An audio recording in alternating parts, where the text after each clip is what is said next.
Abraham का प्रभु, इसहाक का प्रभु, याकूब का प्रभु, तू मेरा है। अब्राहम का प्रभु, इसहाक का प्रभु, याकूब का प्रभु, तू मेरा है। तू कभी ना छोड़ेगा, तू कभी ना ठुकराएगा, तू मेरा है, तू मेरा है। तू कभी ना छोड़ेगा, तू कभी ना ठुकराएगा, तू मेरा है, तू मेरा है। अब्राहम का प्रभु, इसहाक का प्रभु, याकूब का प्रभु, तू मेरा है। तू कभी ना छोड़ेगा, तू कभी ना ठुकराएगा, तू मेरा है, तू मेरा है। जिसके हाथ में मेरा घर, जिसके हाथ में मेरा और आने वाला कल, वो मेरा है। जिसके हाथ में मेरा कल, जिसके हाथ में मेरा और आने वाला कल, वो मेरा है। तू कभी ना छोड़ेगा, तू कभी ना ठुकराएगा, तू मेरा है, तू मेरा है। तू कभी ना छोड़ेगा, तू कभी ना ठुकराएगा, तू मेरा है, तू मेरा है।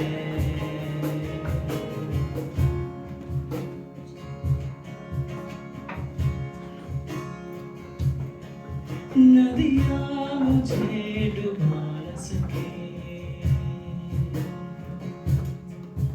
अग्नि मुझे जला न सके। मेरा हाथ जो तूने थामा है, नदियाँ मुझे डुबा न सके, अग्नि मुझे जला न सके। मेरा हाथ जो तूने थामा है, नदियाँ मुझे डुबा न सके, अग्नि मुझे जला न सके। मेरा हाथ जो तूने थामा है, तू कभी ना छोड़ेगा, तू कभी ना ठुकराएगा, तू मेरा है, तू मेरा है। तू कभी ना छोड़ेगा, तू कभी ना ठुकराएगा, तू मेरा है, तू मेरा है।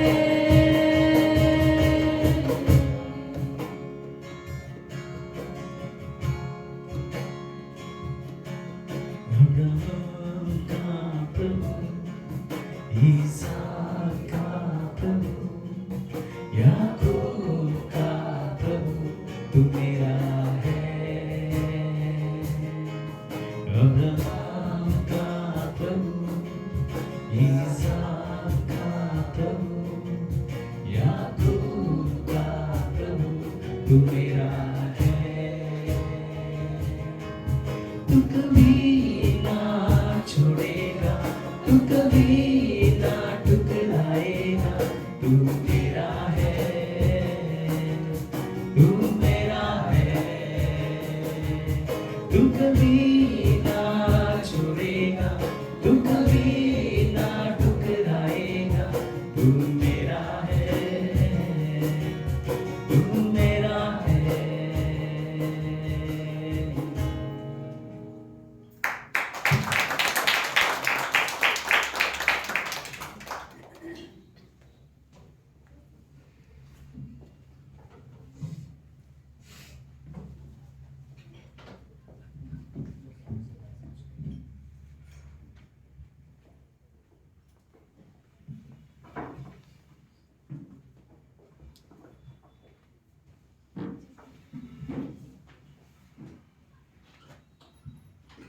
लोग सब ठीक हो?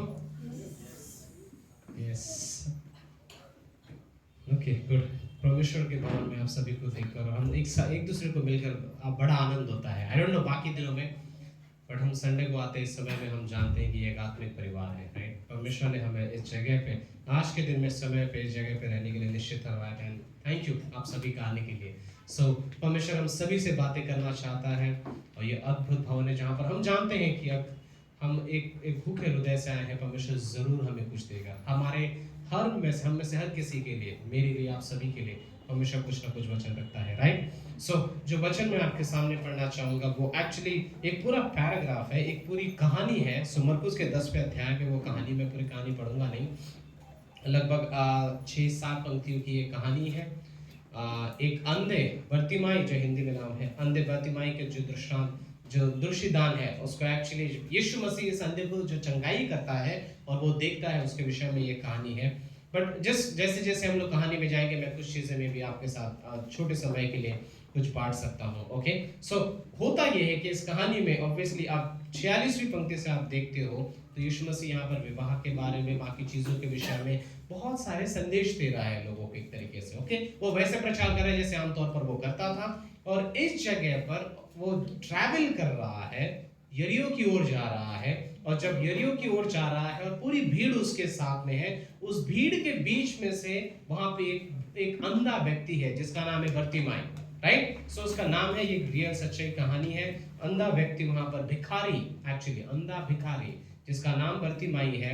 47वीं पंक्ति ये कहता है कि यह सुनकर कि यीशु नासरी है, पुकार पुकार कर कहने लगा, हे दाऊद की संतान यीशु मुझ पर दया कर। दैट्स द फर्स्ट पार्ट, एक हिस्सा जहां पर भीड़ के साथ यीशु मसीह चल रहा है।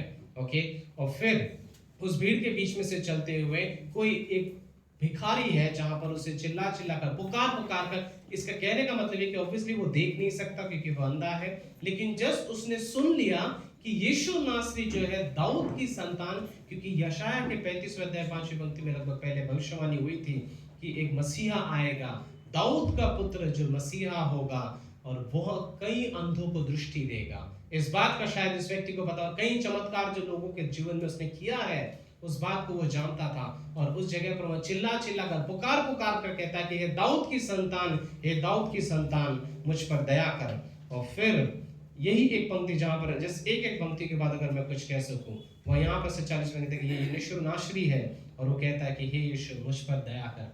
आई थिंक ये पहला स्टॉप, एक पहली पंक्ति में अगर मैं कहूँ तो वो यहाँ पर जो शब्द मैंने लिखा है कि एक 46वीं पंक्ति में आप क्राउड देखते हो, एक भीड़ है जो यीशु के पीछे चल रहा है क्योंकि वो अद्भुत संदेश दे रहा है, कुछ लोग उसको चमत्कार के लिए चल रहे हैं।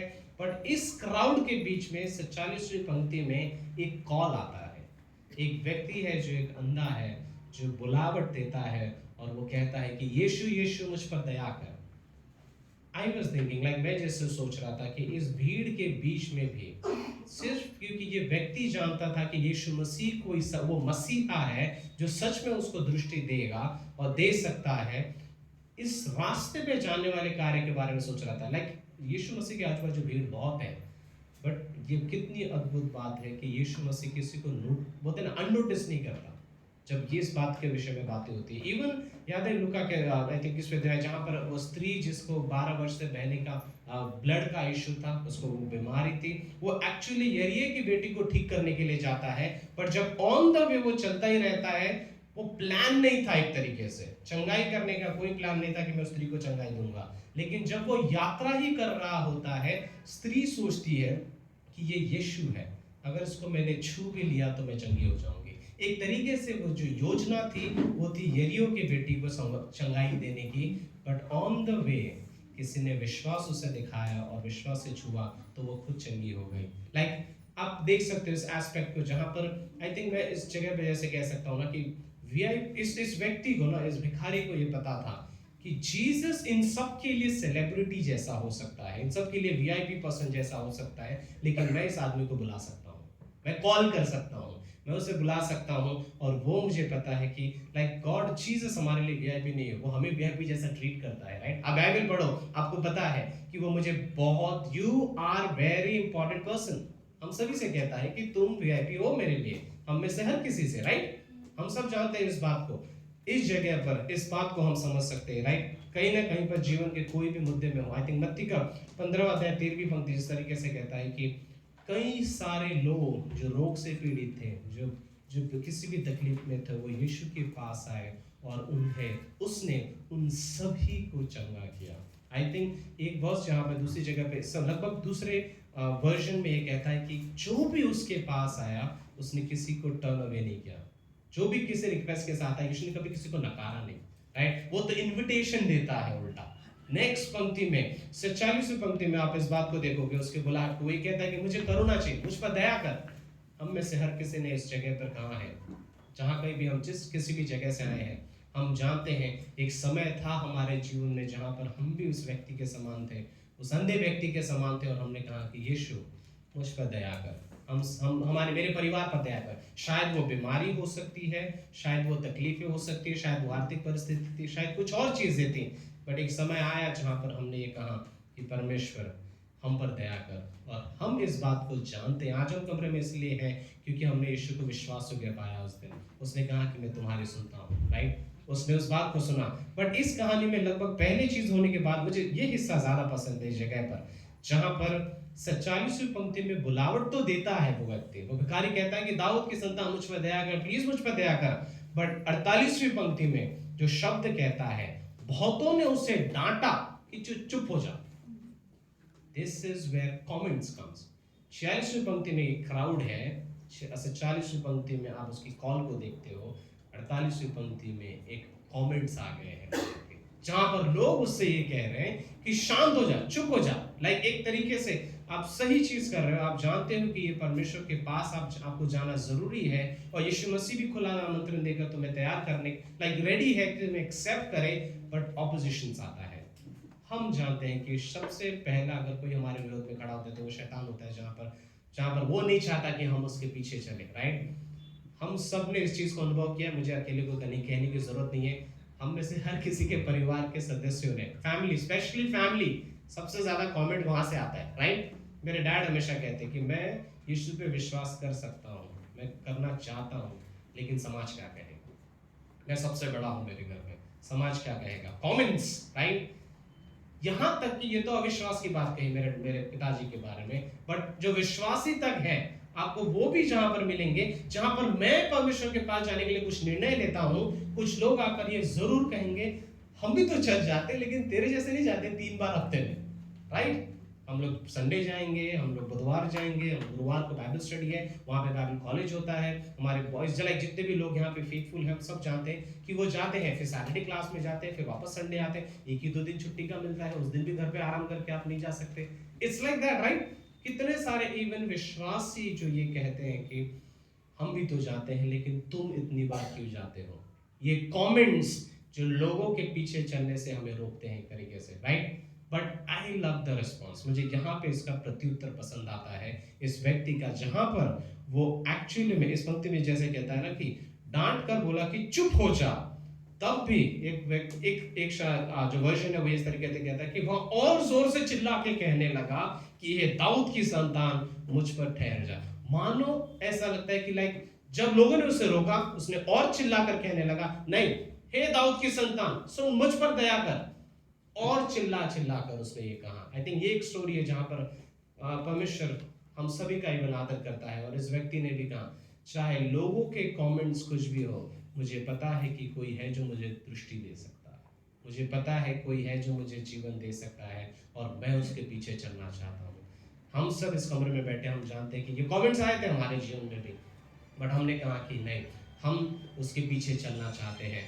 थोड़ा टफ होता है कुछ समय के लिए, लेकिन कहीं ना कहीं हम जानते हैं यीशु है, ये क्रूस पर मरने वाला व्यक्ति है जिसने हमें जीवन दिया, और हम इसके पीछे चलना चाहते हैं, राइट? इस जगह पर मुझे इस व्यक्ति का कार्य बहुत पसंद आता है कि भले ही कुछ भी कार्य हो, उसके ऑपोजिशंस होती है, वो उनके ऊपर आकर कहता है कि मुझे पता है, आंख तो मुझे वही दे सकता है, दृष्टि मुझे यही व्यक्ति देगा, और मुझे इसके पीछे चलना है, राइट? इस पंक्ति में हम इसे देखते हुए देखते हैं कि चाहे कुछ भी हो जाए, लोगों का कमेंट मेरे जीवन को निर्धारित नहीं करता, यीशु मसीह के साथ समय मेरे जीवन को निर्धारित करता है, राइट? वो मेरे जीवन को फलदायी बनाता है। 39वीं पंक्ति में यहाँ पर यीशु मसीह का रिस्पॉन्स आता है। तो 46, 47, 48 तक अब तक इस भिखारी और लोगों के बीच में बात चल रही है। मानो लगभग ऐसा प्रतीत होता है कि पहली बार में उसे नहीं सुना यीशु ने, बट 49 वर्स में जब जोर से वो चिल्लाता है, तब यीशु मसीह कहता है कि सुनो, उसको यहाँ लेकर आ जाओ। ओके, उसको यहाँ पर लेकर आ जाओ। और जब अंधे व्यक्ति को बुलाकर कहा कि ढाढ़स बांध, उठ, और तुझे वह बुलाता है। 50वीं पंक्ति, वहां अपना कपड़ा फेंक कर शीघ्र उठ गया, जल्दी उठा और यीशु के पास आया। 51वीं पंक्ति कहता है कि इस पर यीशु ने उससे ये कहा, तू क्या चाहता है कि मैं तेरे लिए करूं? और अंधे व्यक्ति ने कहा, हे रब्बी, मैं यह चाहता हूं कि मैं देखने लगूं।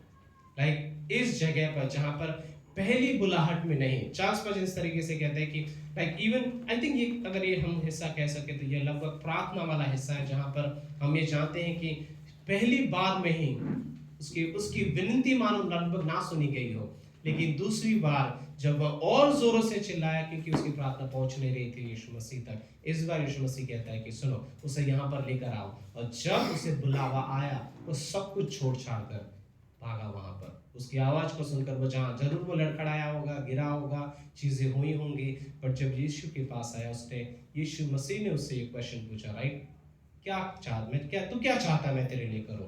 बट ये बड़ा सिंपल सा, बड़ा स्ट्रेंज सवाल है, क्योंकि एक अंधे व्यक्ति से आप क्या उम्मीद रख सकते हो? वो यही कहेगा, बट क्योंकि मुझे दृष्टि चाहिए। एक लंगड़े व्यक्ति से आप पूछोगे तो वो ये कहेगा कि मेरे पैर ठीक होने चाहिए। एक बीमार से आप पूछोगे तो ये कहेगा कि मेरी बीमारी ठीक होनी चाहिए।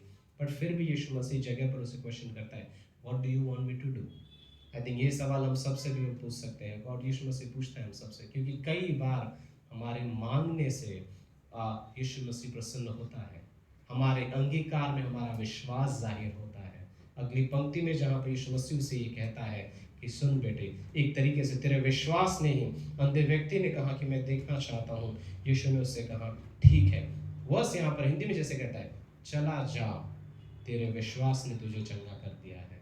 एंड देन मुझे नेक्स्ट पंक्ति और पसंद है, जहाँ पर ये कहता है कि वह तुरंत देखने लगा और वह उसके पीछे हो लिया। सो चला जा, एक तरीके से यीशु मसीह ने कहा कि ठीक है, तू चाहता है, तेरा ये विश्वास है कि मैं चंगा कर सकता हूँ, और तूने मुझसे ये विनती मांगी, मैं कहता हूँ कि तू ठीक हो जा और तू चला जा। बट आई थिंक नेक्स्ट पंक्ति जो है हम सभी के लिए इंपॉर्टेंट है, जो कि लास्ट में मैं कहना चाहूँगा कि उसने चंगाई तो पाई, बट ये जानता था कि चंगाई उसके लिए काफ़ी नहीं है। वहाँ पर कहता है कि मुझे आपके पीछे चलना है, राइट। हम सब के जीवन में चंगाई हो सकती है या कार्य हो सकते हैं, परमेश्वर अद्भुत चीजें कर सकता है, हम स्तुति करते हैं, आराधना करते हैं, बहुत अद्भुत है, लेकिन जब होता है तब हम ये जरूरी है मेरे लिए कि मैं उसके पीछे होने का निर्णय ले लूं। चाहे कोई भी कार्य हो, चाहे किसी भी चीज की कोई भी बात हो, हम इस बात से जरूर जानते हैं कि हमें उसके पीछे हो लेना जरूरी है। चंगाई काफी नहीं है, इस व्यक्ति को बताते, इस अंधे व्यक्ति को बताते कि मैंने चंगाई पा ली है, लेकिन अब एक जीवन में पाना चाहता हूँ। वो जीवन मुझे इसके पीछे चलने से मिलेगा, और वो फिर मार्ग में उसके पीछे हो लिया। आई थिंक ये हम सभी की कहानी से जैसे रिलेट होता है। हम सभी ने यीशु को इस भीड़ में देखा, उसने हमें ढूंढा, हमने उसको बुलाया, बुलाहट दी एक तरीके से। उसने कहा बहुत से दबे हुए परिश्रम करने वाले लोग मेरे पास आओ, हम उसके पास गए, उसने हमें विश्राम दिया, राइट। और हम अब ये कहते हैं कि गॉड, हमें सिर्फ चंगाई, हमें सिर्फ विश्राम, हमें सिर्फ आर्थिक परिस्थितियां, हमें सिर्फ बीमारियों से चंगाई नहीं चाहिए, बट हम उससे ज्यादा का जीवन पाना चाहते हैं, राइट। पास्टर शालर हमेशा, जो हमारे सीनियर पास्टर है, वो हमेशा कहते हैं एक ओवरफ्लोइंग लाइफ, राइट, एक दूसरी मंजिल का जीवन, क्योंकि इस धरती पे बहुत एक जीवन है जो कि सच्चा नहीं है, बट हम एक अद्भुत, इससे और ऊंचा वाला जीवन जी रहे हैं जो कि परमेश्वर ने हमारे भीतर दिया है, राइट। ये एक अद्भुत है। आई थिंक मे बी मैं मॉर्निंग से पास्टर काल का एक थॉट वीडियो क्लिप में था जो मैं शेयर करना चाहूँगा लास्ट में। पास्टर काल ने जिस तरीके से शुरुआत किया कि what is your thorn in the flash, वो 5 मिनट का वीडियो था। तुम्हारे शरीर में वो कौन सा कांटा है जिसे तुम चाहते हो कि तुम्हारे शरीर से निकले। एंड शायद किसी के लिए बीमारी हो सकती है, जिसके लिए मैं हर दिन प्रेयर करता हूँ कि गॉड ये बीमारी ले ले, या मैं कहता हूँ मेरी परिस्थितियाँ, मेरी नौकरी हो सकती है, गॉड मेरी नौकरी बदल दे। कोई भी तकलीफ, वो कांटा जो है, मैं प्रार्थना करता हूँ कि मैं निकल जाए मेरे जीवन से। बट इस जगह पर, इस हिस्से में तो पौलुस को परमेश्वर सीधे तरीके से बोलता है, मैं इस कांटे को नहीं निकालूंगा। बट आई थिंक ये जगह पर जहाँ पर पास्टर काल जैसे कह रहे थे कि उस कांटे के साथ तुझे ग्रो होने की ज़रूरत है, उस कांटे के साथ तुझे मेरे पीछे चलने की ज़रूरत है। क्योंकि यही कांटा एक तरीके से, जब तू कमज़ोर होगा, जब तू कुछ नहीं कर पाएगा, तब मैं बहुत कुछ कर पाऊंगा तेरे जीवन में, क्योंकि बहुत बार हम अपने सामर्थ्य पे निर्भर होते हैं, राइट। सो इस कहानी में, जस्ट लाइक इस अंधे व्यक्ति के स्टोरी में, वो एक ब्यूटीफुल सी स्टोरी है। लोगों के कमेंट्स रहेंगे, लोगों की चीज़ें रहेंगे, बट हम सिर्फ इतना जानते हैं कि, याद है पिछले सप्ताह का संदेश, अंधे व्यक्ति जैसा, मुझे सिर्फ इतना पता है कि यीशु मसीह है जिसने मुझे चंगा किया। मैं किसी और के कमेंट्स को नहीं सुनना चाहता। हम इसलिए कमरे में इसलिए बैठे हैं कि कहते हुए कि हम जानते हैं, हमने यीशु मसीह पे विश्वास किया है, उसने हमें बचाया है, हम उद्धार पा चुके हैं, स्वर्ग हमारा घर है, राइट। हम लोग कह सकते हैं स्वर्ग हमारा घर है, हम उसके पीछे चलना चाहते हैं, राइट। आमीन, आमीन। थैंक यू परमेश्वर फिर से समय के लिए। हर किसी को हम आपके हाथों में सौंपते आने वाले संदेश को भी यीशु मसीह के नाम से, आमीन।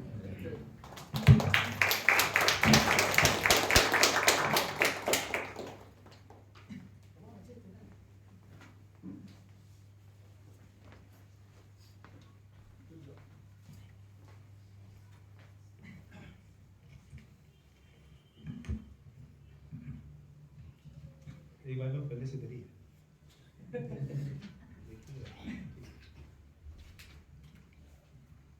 आइए एक वचन पढ़ते हैं। माइक ज़्यादा, आवाज़ ज़्यादा है क्या? सही है, ठीक है। आइए एक वचन पढ़ते हैं हम लोग। पहला यूहन्ना का पहला अध्याय चैप्टर 1 वर्स 3, पहला अध्याय वचन 3। जो कुछ हमने देखा और सुना है उसका समाचार तुम्हें भी देते हैं, इसलिए कि तुम भी हमारे साथ सहभागी हो, और हमारी यह सहभागिता पिता के साथ और उसके पुत्र यीशु मसीह के साथ है। आमीन। आइए प्रार्थना करते हैं। हालेलुया। स्वर्गीय पिता परमेश्वर, धन्यवाद देता हूँ स्वर्गीय पिता इस समय के लिए पिता परमेश्वर।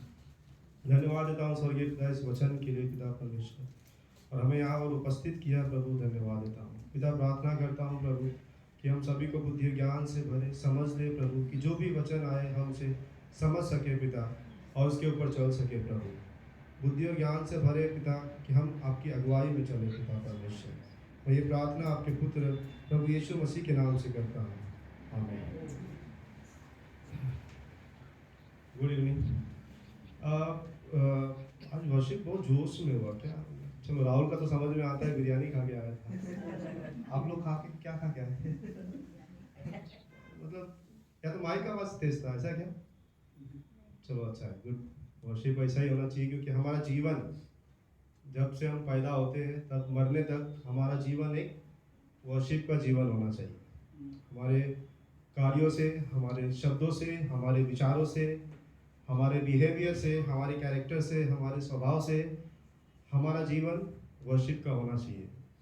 मतलब परमेश्वर के साथ हमारा समय बिताना चाहिए।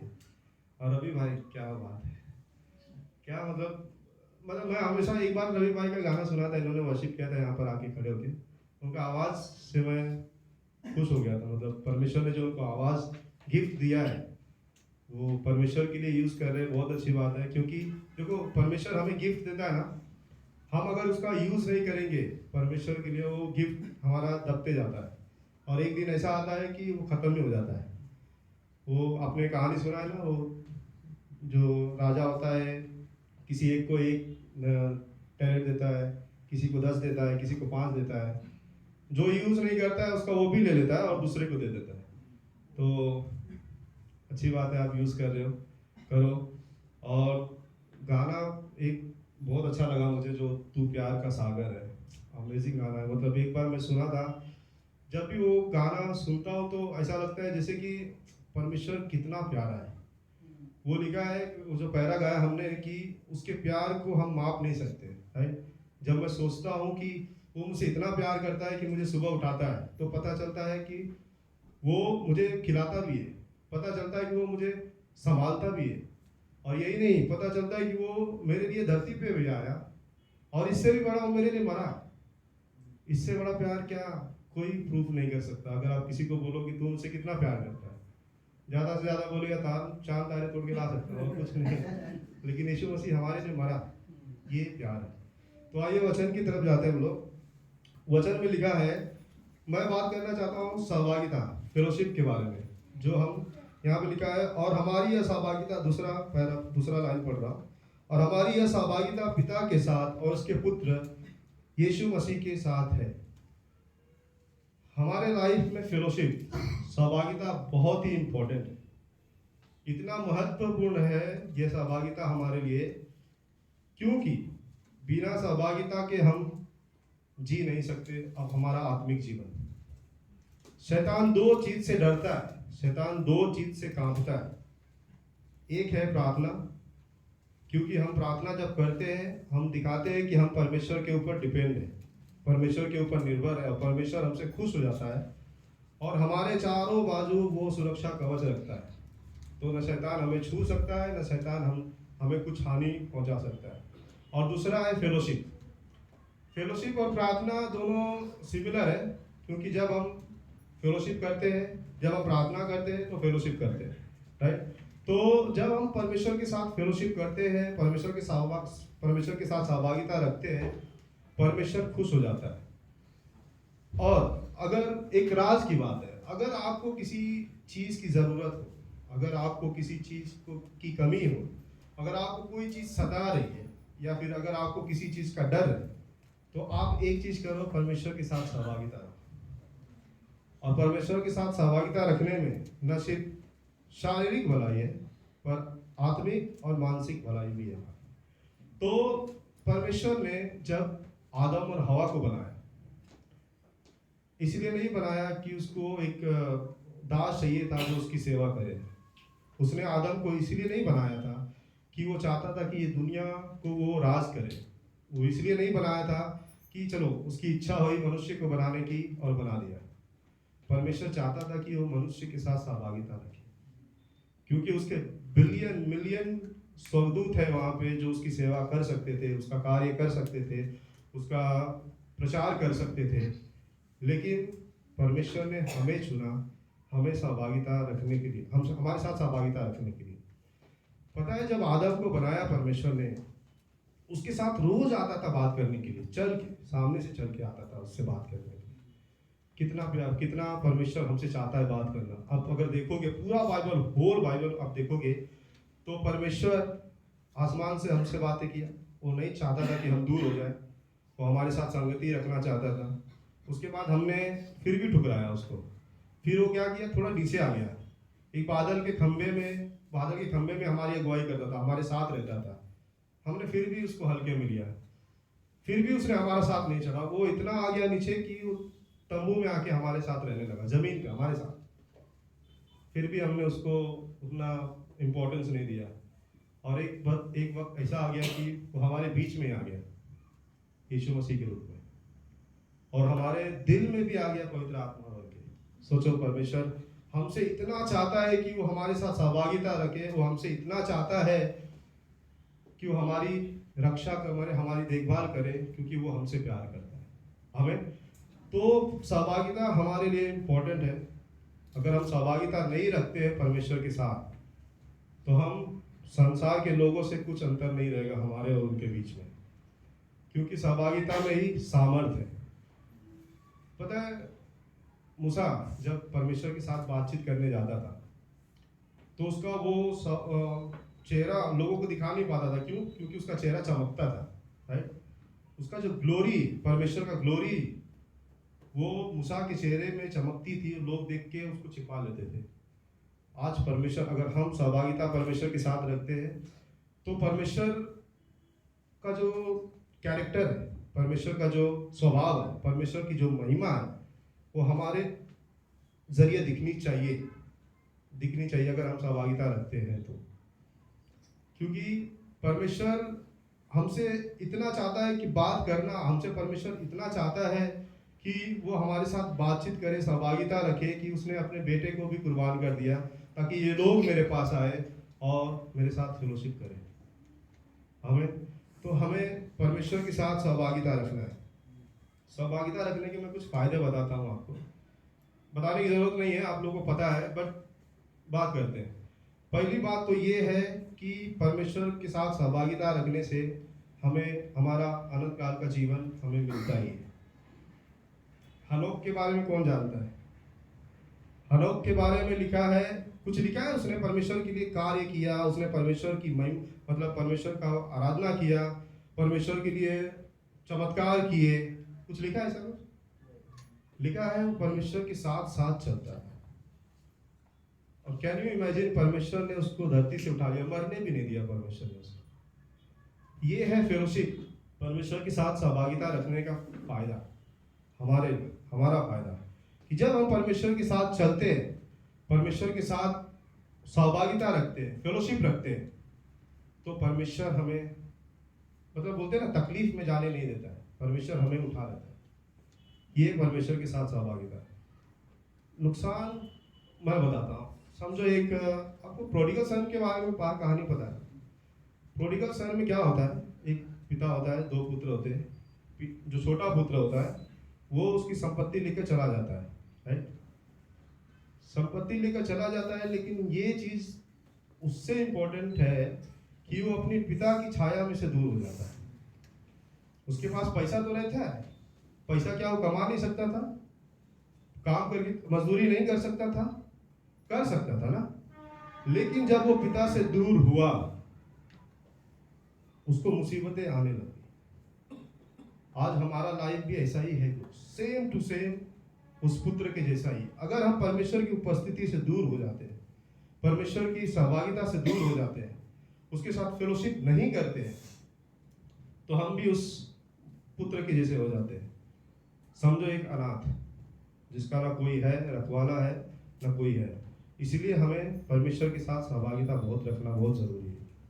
यहाँ पे लिखा है, पतरस कहता है, यूहन्ना कहता है कि जो कुछ हमने देखा और सुना है उसका समाचार तुम्हें भी देते हैं, इसलिए कि तुम भी हमारे साथ सहभागी हो। और हमारी यह सहभागिता पिता के साथ और उसके पुत्र यीशु मसीह के साथ है। पता है चेलों ने कैसी लाइफ जिया? मैं ये नहीं कहता हूँ कि पिता के साथ अगर तुम सहभागिता रखो तो तुमको शारीरिक तकलीफ नहीं आएगी, और ज्यादा आएगी, क्योंकि शैतान चाहेगा नहीं कि हम परमेश्वर के साथ सहभागिता रखें। आपको पता है चेले कैसा लाइफ जिए? उन्होंने मिरेकल किए, चमत्कार, लोगों को, मुर्दों को जिलाया। जैसा यीशु मसीह ने किया वैसा काम चेलों ने किया था। क्यों? क्योंकि लिखा है कि वो पिता के साथ और यीशु मसीह के साथ सहभागिता रखते थे। हम भी जब पिता के साथ जुड़ जाते हैं, पिता के साथ चलते हैं, पिता के साथ फेलोशिप रखते हैं, तो वो उसका जो कैरेक्टर है, उसका जो स्वभाव है, हमारे जरिए दिखता है लोगों को। लोग शॉक हो जाते हैं, अरे कौन है ये, कैसा है ये, कहाँ से है ये? तो हम उनको बता सकते हैं, हम जीवित परमेश्वर की सेवा करते हैं, हम उसके साथ फेलोशिप करते हैं। फेलोशिप में कितना पावर है पता है? 1 कुरिन्थियों में एक मनुष्य के बारे में स्पेशली लिखा है, पता है? लिखा है कि जब वो लोगों के साथ चर्च में आता था, मतलब लोगों के साथ सहभागिता रखता था, उसको कुछ नहीं होता था। उसमें तो लिखा ये भी कि उसको शारीरिक तकलीफ भी नहीं होती थी, क्योंकि फेलोशिप में एक पावर होती है, क्योंकि पवित्र आत्मा के जरिए जब हम इकट्ठा होते हैं, सहभागिता एक दूसरे के साथ रखते हैं, तो परमेश्वर खुश हो जाता है, और वहाँ पे परमेश्वर पवित्र आत्मा की अगुवाई होती है। उसी तरह जब हम परमेश्वर के साथ सहभागिता रखें, सोचो अगर यहाँ पे कोई है जो समझो बहुत अमीर आदमी है, बहुत अमीर आदमी, उसके साथ अगर हम बैठते हैं, उठते हैं, खाते हैं, पीते हैं, उसको क्या गिनती लोग गरीबों में करेंगे? नहीं, उसकी इज्जत करेंगे। अरे यार ये उसके साथ जाता है। समझो मैं प्राइम मिनिस्टर मोदी के साथ बैठता हूँ, उठता हूँ, खाता पीता हूँ, जो भी पब्लिक है मुझे उसी नज़र से देखेगी ना, अरे यार ये तो मोदी के साथ, ये मेरा काम करा सकता है, ये मेरा कुछ भी करा सकता है। परमेश्वर तो इस दुनिया का बाप है, स्वर्ग का, इस दुनिया का नहीं, स्वर्ग का भी है। तो सोचो अगर हम परमेश्वर के साथ सहभागिता रखते हैं, जैसा मोसेस ने रखा, जैसा आदम ने रखा, जैसा हनोक ने रखा,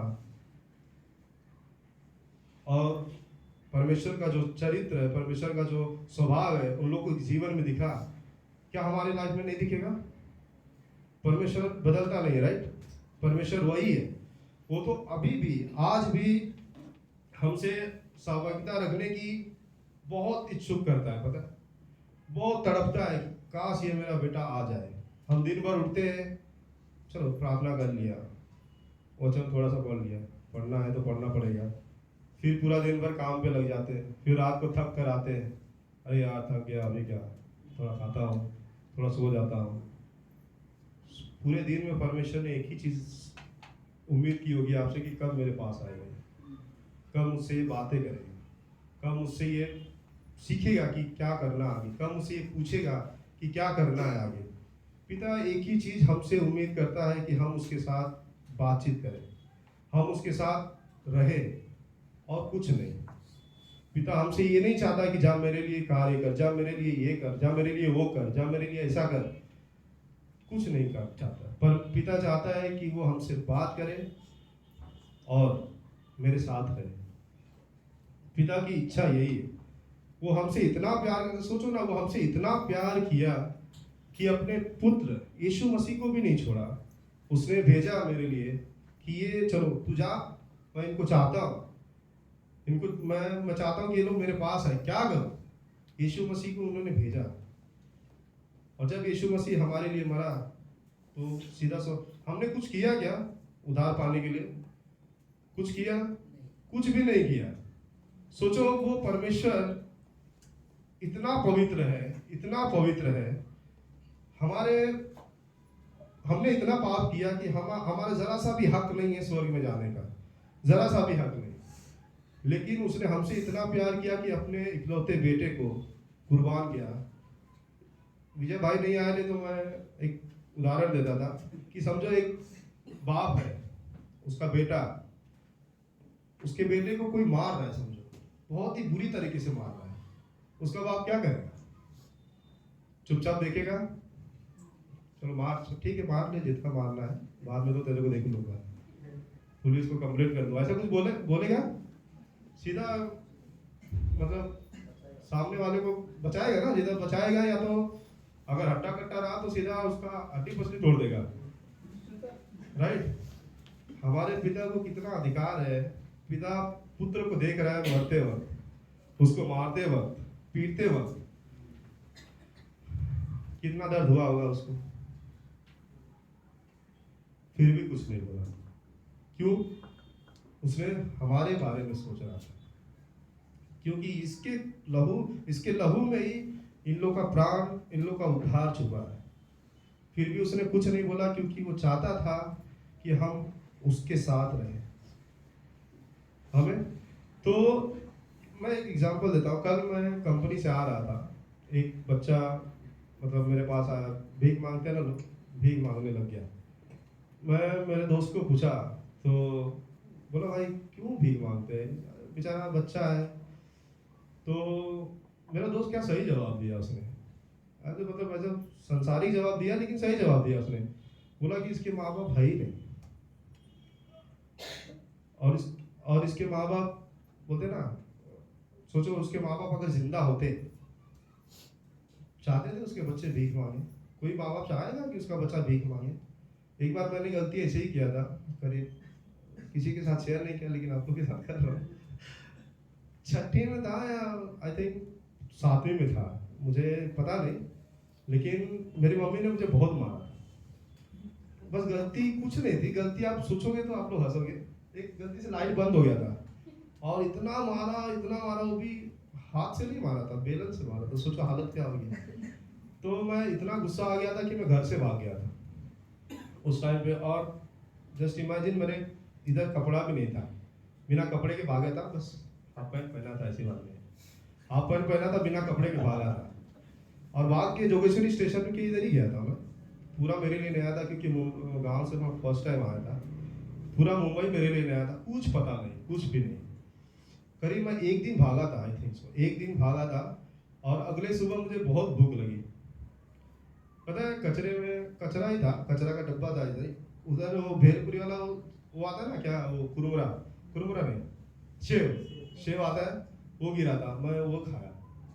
मुझे इतना दुख हुआ कि मैं अंदर से चाहता था कि काश मेरे माँ बाप आ जाए और मुझे लेके जाए, लेकिन जाने की हिम्मत ही नहीं हो रही थी। तभी वो एरिया के दोस्त, मतलब दोस्त नहीं, पापा की पहचान के लोग थे, उन्होंने मुझे देखा और लेके गए। ये होता है पिता की उपस्थिति या फिर पिता की सहभागिता से दूर होने का नुकसान। अगर हम पिता की उपस्थिति से भाग जाते हैं। शारीरिक नुकसान तो होता ही है, आत्मिक नुकसान भी होता है। शैतान हमें दुनिया के चीज़ों में फंसा देता है, लोगों में उलझा देता है कि हम पिता को ही भूल जाते हैं, और पिता तलाश करता है कब ये बेटा मेरे पास आएगा।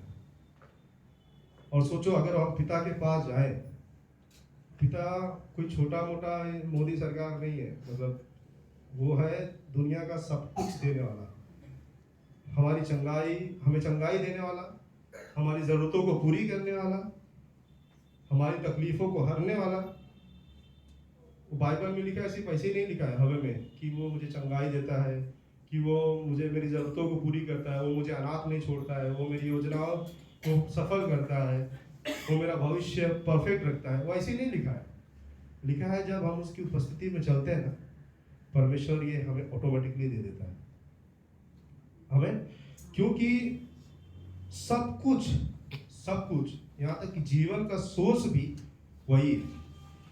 और वो तो हमसे कुछ चाहता भी नहीं है कि हाँ ये चल अजय एक काम करना यार, तू मेरे लिए ये कर, नहीं चाहता है, क्योंकि उसके पास इतने लोग हैं, इतने मतलब बोलते ना पावरफुल है वो, कि कुछ भी कर सकता है वो। बस वो चाहता है कि मैं उसके पास रहूं। और सोचो मैं उसके पास रहा तो जैसा मोसेस को चेहरा चमक रहा था, क्या वो मुझे नहीं इस्तेमाल करेगा? वैसा जैसा आदम का पूरा शरीर था, वैसा मेरा इस्तेमाल नहीं करेगा वो? जैसा हनोक परमेश्वर के साथ चलता था, परमेश्वर ने उसको उठा लिया, क्या वो मुझे नहीं कर सकता है? कर सकता है, क्योंकि परमेश्वर किसी को बड़ा और छोटा नहीं देखता है। परमेश्वर की नज़र में सब एक समान है, चाहे वो अब्राहम हो, चाहे छोटा बच्चा हो। परमेश्वर के साथ सहभागिता रखने से, परमेश्वर के साथ उपस्थिति में रहने से हमारी बिहेवियर चेंज होता है। अब रही बात, अगर मैं परमेश्वर के साथ सहभागिता रख रहा हूँ, अगर परमेश्वर के साथ मैं उपस्थिति रख रहा हूँ और मेरे बिहेवियर में, और मुझे ऐसा लग रहा है कि मैं रख रहा हूँ, पता नहीं रख रहा हूँ कि नहीं रख रहा हूँ, और मेरे बिहेवियर में कुछ चेंजेस नहीं आता है, इसका मतलब मैं झूठा हूँ। क्योंकि उसका अगला वचन पढ़ते हैं,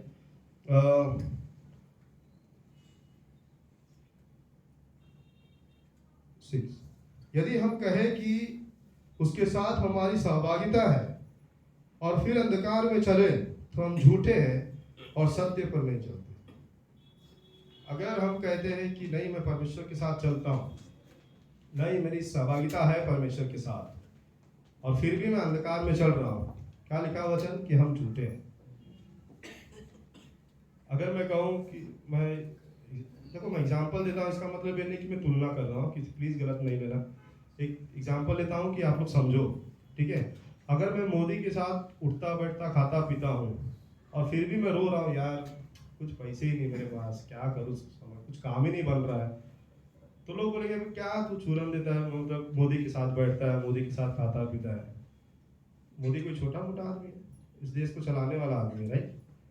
तो उसी तरह अगर मैं परमेश्वर के साथ सहभागिता रख रहा हूँ और मैं कहूँ यार अंधकार में मेरे जीवन में कुछ हो ही नहीं रहा है, मेरे जीवन में कमियां हैं, मेरे जीवन में तकलीफ है, मेरे जीवन में रोते रहता हूँ मतलब पूरी जिंदगी भर, मैं कैसे मानूंगा परमेश्वर के साथ सहभागिता रख रहा है? परमेश्वर क्या ऐसे लोग को ऐसा रखेगा कि लोगों की नज़र में वो बुरा साबित हो?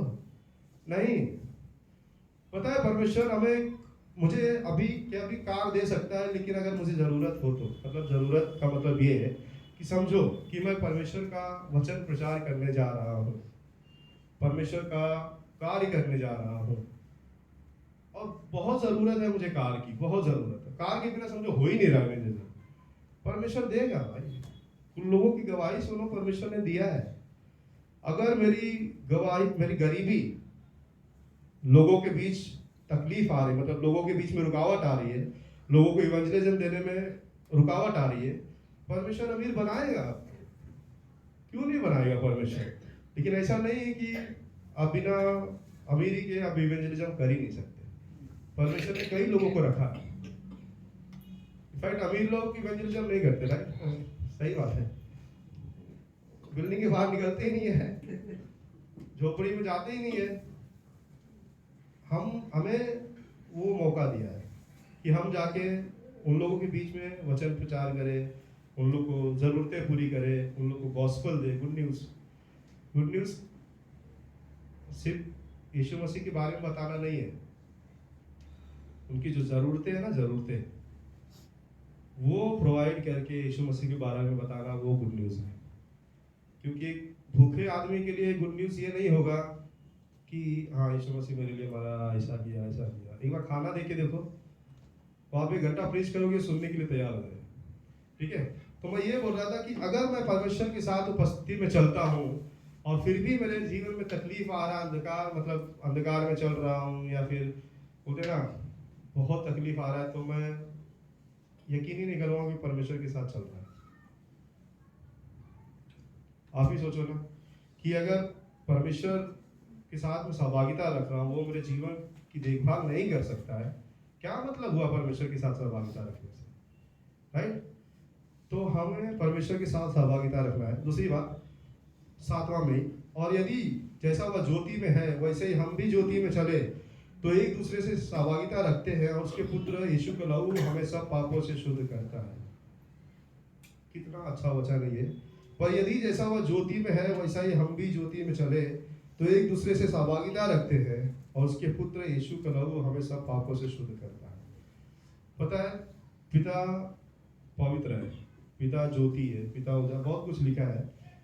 जब हम उसके करीब जाते हैं सहभागिता रखने के लिए, जब हम उसके पास जाते हैं, अगर ये लाइट, अब ये सब लाइट बंद कर दो, बस एक लाइट चालू करो, वो लास्ट वाला, ठीक है? तो मैं अंधकार में हूँ अभी, क्योंकि सब लाइट बंद है, सब लाइट कुछ नहीं मुझे दिखेगा, कुछ नहीं कर पाऊंगा, तकलीफ में आ जाऊंगा, अरे कहाँ क्या सामान है, कुछ नहीं। मुझे उजाला चाहिए, तो मुझे क्या करना पड़ेगा? बस वो उजाले में जाने की जरूरत है, राइट?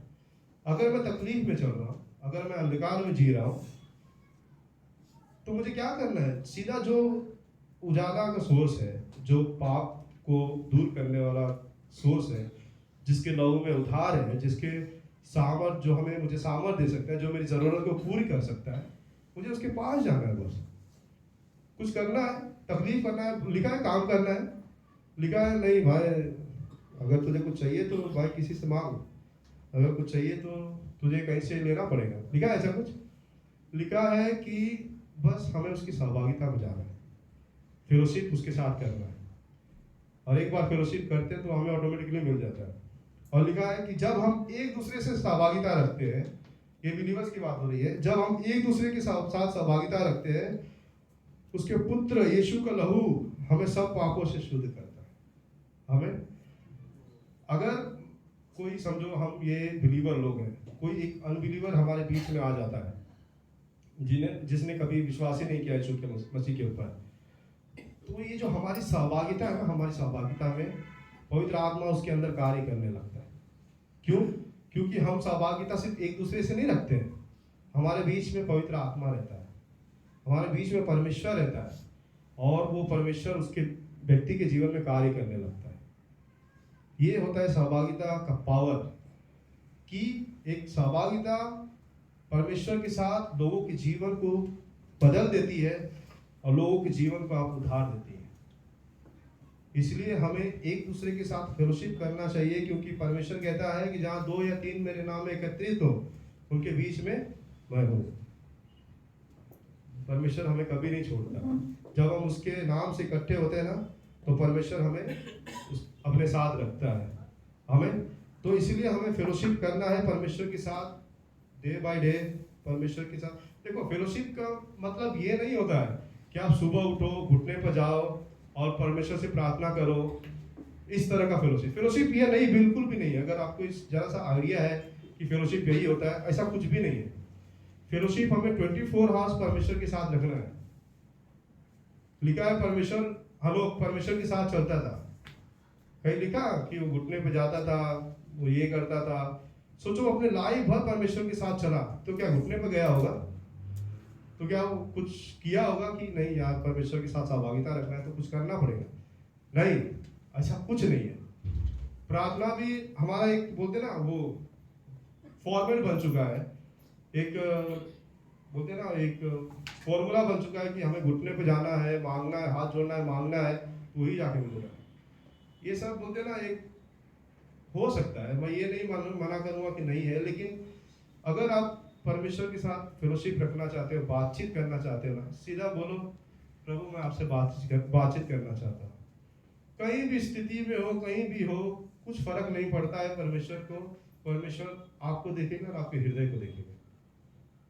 परमेश्वर ये नहीं क्या देखेगा, अरे तू कहाँ खड़ा है, नहीं नहीं नहीं, अभी नहीं, ऐसा नहीं होता है बॉस। तुम घर पे जाओगे ना, चलते चलते भी परमेश्वर के साथ बातचीत कर सकते हो, परमेश्वर के साथ सहभागिता रख सकते हो।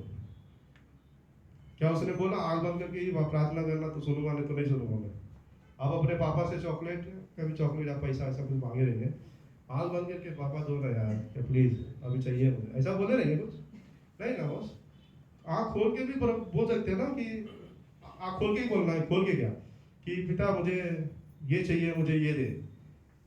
हमने क्या है, फॉर्मेट बना रखा है। हमने यीशु मसीह अपने लाइफ में 30 साल तक उन्होंने सीखा, लिखा है 30 साल तक उन्होंने सीखा, और 3.5 साल तक बस उन्होंने काम किया परमेश्वर के लिए, और पूरी दुनिया हिला दी। क्यों? क्योंकि उन्होंने पहले पिता से सीखा, फेलोशिप रखा, और पिता ने जो उनको सिखाया, पिता ने जो उनको कहा, पिता ने जो उनको बोला, उन्होंने वही किया। और आज अगर हम करेंगे वैसा ही, जैसा पिता हमसे बोलता है, तो हमें कुछ तकलीफ नहीं होगी, और वैसा ही चलेंगे जैसा चेले चलते थे, वैसा ही हो जाएंगे जैसा यीशु मसीह चाहते हैं हमसे। आमीन। तो इतना ही बोलना चाहता हूँ कि प्लीज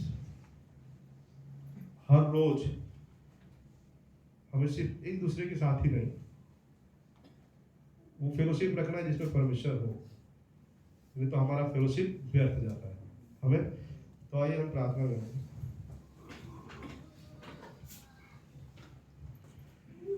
हालेलुया। स्वर्गीय पिता परमेश्वर, धन्यवाद देता हूँ स्वर्गीय पिता इस समय के लिए पिता, धन्यवाद देता हूँ इस वचन के लिए पिता परमेश्वर। प्रभु हमने देखा कि आप चाहते हैं कि आप हमसे बात करना चाहते हैं प्रभु, आप हमारे साथ रहना चाहते हैं, लेकिन हम आपसे दूर भागते हैं पिता।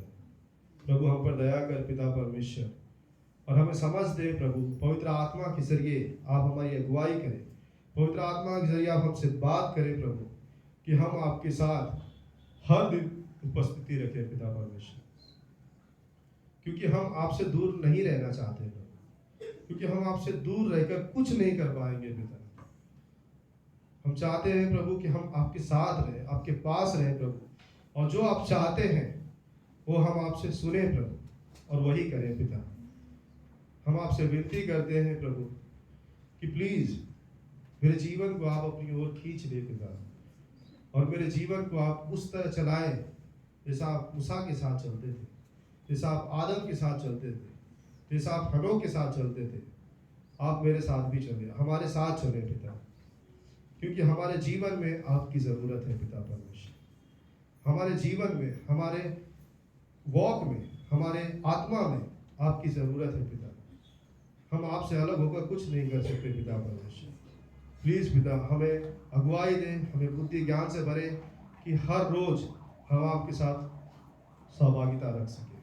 मैं ये प्रार्थना आपके पुत्र प्रभु यीशु मसीह के नाम से करता हूँ।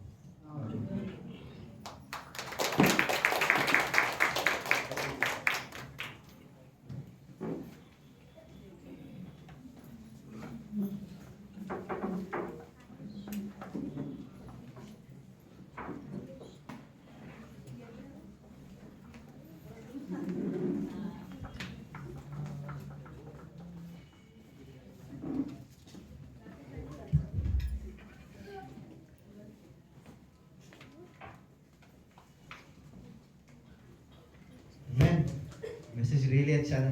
क्यों ना हम हमारे दोनों पीसेस के लिए जोरदार तालियां बजाएं। हमारे स्थानों पे खड़े होकर प्रार्थना करें।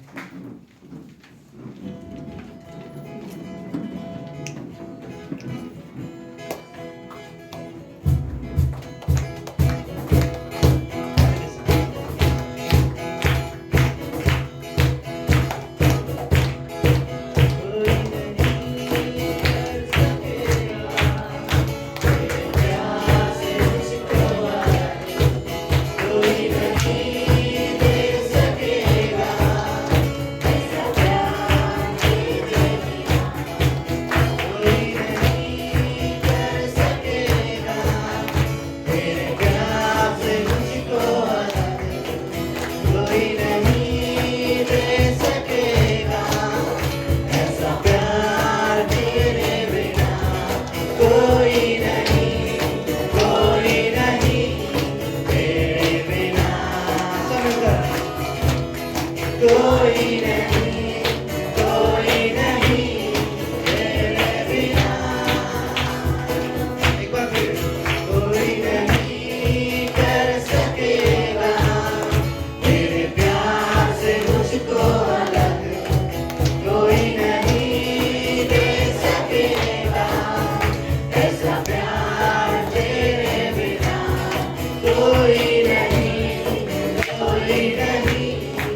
कोई नहीं तेरे बिना।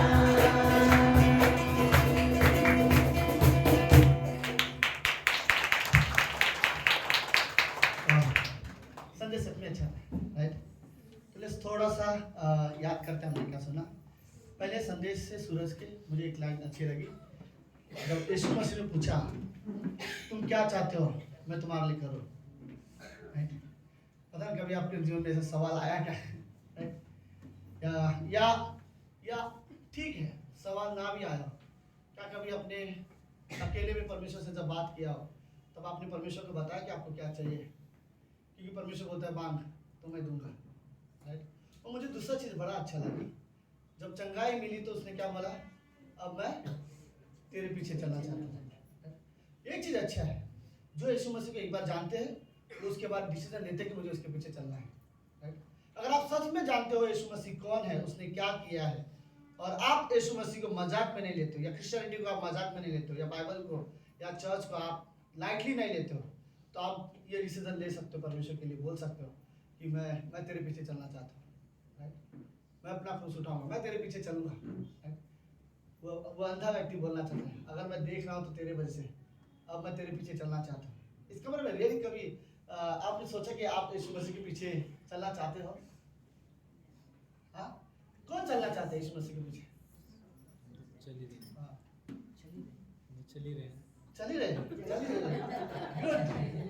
लेकिन बोलते ना सफर अभी खत्म नहीं हुआ, चल तो रहे, राइट। सो वो एक मुझे रेलिया अच्छा लगा। दूसरा सहभागिता, वेरी गुड, अच्छा मैसेज था Ajay, thank you so much, right. बीच बीच में इसका स्टाइल जो है मुझे लगता था वो एक्चुअली वो नेचुरल है, उसका बात करने का तरीका, राइट। आज से मजाक लेके आता ही है वो, तो लेकिन मैसेज बहुत अच्छा था, राइट। जब उसे नॉर्मली बात करोगे तो भी वो ऐसे बोलते ना, ऐसे पंच मारता रहता है। सो ओके, सहभागिता, राइट। सहभागिता हमारे व्यवहार को बदलता है, हमारे जीवन को बदलता है, और परमेश्वर के साथ सहभागिता।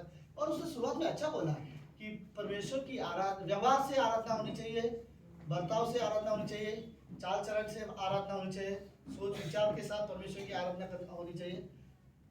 कुछ लाइन थी कंटिन्यूसली, राइट। तो रियली हमें परमेश्वर की आराधना करनी चाहिए, राइट। वो एक अच्छा संदेश था। बट हाँ, मैं रियली ऐड करना चाहता हूँ कि परमेश्वर के लिए बहुत कीमती है, बहुत इंपॉर्टेंस है आपके साथ समय बिताना। परमेश्वर रियली चाहता है कि वो विश्वासी के साथ समय बिताए। सुनो, अदन के बगीचे में परमेश्वर आता था सहभागिता के लिए, राइट। मूसा के पास परमेश्वर आया सहभागिता के लिए, मूसा के पास 40 दिन तक वो पहाड़ के ऊपर था सहभागिता के लिए। अब्राहम के पास परमेश्वर आता था सहभागिता के लिए। हनोक के पास परमेश्वर आता था सहभागिता के लिए, तभी तो वो उसके साथ चलता था, क्योंकि उसके पास परमेश्वर आता था, राइट। बाइबल में पौलुस के साथ परमेश्वर ने समय बिताई है सहभागिता के लिए, राइट। इवन परमेश्वर को चाहिए, वो इस धरती पर मनुष्य बना फेलोशिप करने के लिए, राइट। डेफिनेटली वो मारा गया, तीसरे दिन जीवित हुआ, वो वापस आने वाला है ताकि वो हमारे साथ क्या करे, फेलोशिप करे। एक विश्वासी को रियली जरूरत है कि वो परमेश्वर की उपस्थिति में जिए। परमेश्वर, लेट मैं आपको एक लास्ट में क्लोजिंग में बताना चाहता हूँ, अपने आप को पूछो और अपने आप से बात करना शुरू करो। अगर कोई भी गलत चीज करने वाले हो तो उससे पहले अपने आप को बताओ कि परमेश्वर मुझे देख रहा है। अपने आप से ये बात करो कि मुझे परमेश्वर देख रहा है, मैं क्या बात करूंगा, कैसे बात करूंगा, कैसे व्यवहार करूंगा, मुझे परमेश्वर देख रहा है। कलीसिया से बाहर या अपने घर से, माँ बाप से बाहर, माँ बाप से अलग होने के बाद मैं क्या करता हूँ, मुझे लगता है चलो कोई विश्वासी नहीं देखता या कोई माँ बाप नहीं देखते तो मैं कर सकता हूँ, यार अपने आप को बात करके याद दिलाओ, नहीं लेकिन परमेश्वर मुझे देख रहा है, राइट। और उसकी उपस्थिति हमारे जीवन को सबसे मतलब कई सारी सीरियसनेस अपने आप आ जाएगा। जब मुझे पता है परमेश्वर मुझसे देख रहा है तो सिंपल चीज होगी, फिर भी आप कर रहे हो वो चीजें, मतलब आप परमेश्वर से डरते नहीं, राइट। अगर वो आपने अपने आप से ये बात किया नहीं परमेश्वर मुझे देख रहा है, और उसके बाद वो गलत चीज आप नहीं करते हो क्योंकि आप परमेश्वर से भय मानते हो, राइट। तो हम विश्वासी को रियली जरूरत है कि हम परमेश्वर का भय मांगे, और यस हमारे आपस में रियली यस सहभागिता होनी चाहिए। आमीन, आमीन। रियली लाइक बहुत अच्छा मैसेज था। ओके, दोनों के लिए हम रियली ओके। अभी एक सर्विस खत्म हो चुकी है, प्रार्थना करूंगा, उसके बाद सर्विस खत्म हो जाएगा। जितने भी आदमी है उनको अलाउड नहीं है इस रूम में, ओके। अभी लेडीज लोग का एक स्पेशल मीटिंग है वो लोग का, वो लोग का फेलोशिप टाइम होगा। तो हम लोग हम लोग जा सकते हैं या फिर बिल्डिंग के नीचे हम लोग मिल सकते हैं, बातचीत कर सकते हैं। अगले आधा घंटा ये लेडीज लोग का सेशन रहेगा वहाँ पर। तो जो भी लेडीज, अगर आपको रियली काम है आप फ्रीली जा सकते हो, कोई बात नहीं। अगर आपके पास कुछ नहीं है आप रुको, क्योंकि एक चीज़ जरूरत है। मैं एक लाइन में बोलूँ, मैं सीरियसली सोच रहा देखो, हमें यह जरूरत है कि हम एक दूसरे की खुशी में सहभागिता हो, राइट। अगर किसी के जीवन में सच में कोई खुशी की बात है तो हमें उसमें इन्वॉल्व होना चाहिए, राइट। जस्ट वहाँ पे खड़े रह कुछ नहीं करेंगे, बट खड़े होकर बोलेंगे हम खुश हैं, राइट। बस इससे बेहतर तोहफा कुछ नहीं है कि आप उसे बोलो हम आपके लिए खुश हैं, राइट। इससे बेहतर तोहफा कुछ नहीं है। तो ये लेडीज टाइम रहेगा। तो लेट्स प्रार्थना करते हैं। प्रभु यीशु, हम धन्यवाद देते हैं आज के दिन के लिए और एक सुंदर समय के लिए। आप महान, जीवित और पवित्र पिता हो। प्रभु यीशु, इस दुनिया की मनुष्यों में सबसे बड़ी समस्या अगर कोई है तो वो पाप है, और स्वर्ग से आप इस धरती पर आए ताकि हमारे पाप क्षमा करें। प्रभु, कोई नहीं है जो हमारे पाप, हमारे अपराध को क्षमा कर सके सिवाय तेरे। और हम विश्वास करते हैं परमेश्वर की आप हमारे पापों को क्षमा करने वाले जीवित परमेश्वर हो। और हम धन्यवाद देते हैं इस कमरे में लोगों को, हमें रियली मदद करना कि हम अंधी व्यक्ति की तरह कह सके हम आपके पीछे चलेंगे, और जितना हमें मौका मिले हम उतना आपकी सहभागिता में रहे, आपकी संगति में रहे, आपकी उपस्थिति में रहे। धन्यवाद पिता परमेश्वर, आज की सभा के लिए हम आपको सब में धन्यवाद देते हैं परमेश्वर। धन्यवाद गॉड। ये जो व्यक्ति थे कोई स्वर्गदूत नहीं थे गॉड, कोई व्यक्ति, हम ये विश्वास करते हैं ये वचन आपकी ओर से हमारे लिए था, क्योंकि बाइबल में जो लिखा है वो हमारे लिए है। और हम विश्वास करते हैं गॉड कि आप हमसे बात करना चाहते हो। पुलपिट के पीछे कोई भी खड़ा हो सकता है, लेकिन गॉड आप हमसे बात करने वाले परमेश्वर। धन्यवाद प्रभु यीशु। ये प्रार्थना यीशु मसीह के नाम से करते हैं, आमीन।